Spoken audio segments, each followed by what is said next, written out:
Tuesday morning brought rain and lots of it. Buckets. The forecast called for showers and the weatherman nailed it. Just figures the one time the weatherman is right, it's about the rain and it's during the World Championships. Let's take a look back at our live pre-show on Tuesday morning.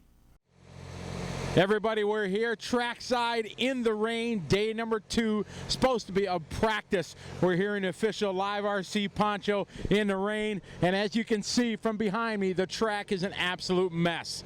Mother Nature not cooperating here on day number 2, and the rain came down for hours. We have 4 or 5 races that were able to get in the rain, and then it just started getting harder, and they were still going to run, but then the boom and the light came from the sky, thunder and lightning, and it's immediate shutdown in IFMAR rules to take any way of danger away.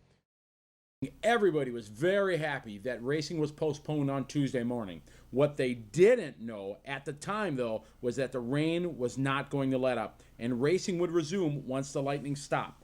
Around 11 a.m., the call was made to resume racing at noon. Most drivers opted not to run, as this type of track time would not help at all. Now, it's also important to notice that the practice sessions from today were used to seed the qualifiers for the remainder of the event. The top 1/3 drivers were randomly sorted together to run first. Then it was the next 1/3 and the final 1/3 running at the end of the day.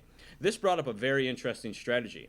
Do you skip today's practice so that you can run last on the day Wednesday when the track is hopefully better? Or do you try to get a good time today that shifts you towards the end of the running order later on in the week? Some drivers chose to run just to get mud racing experience so they could better learn how to prep their cars. We saw a lot of old and a lot of new tricks being tested today. One of the common tricks is making narrow tires and wheels to save rotating weight and cut through the muck better. The smaller the tire, the less mud it collects and the less weight.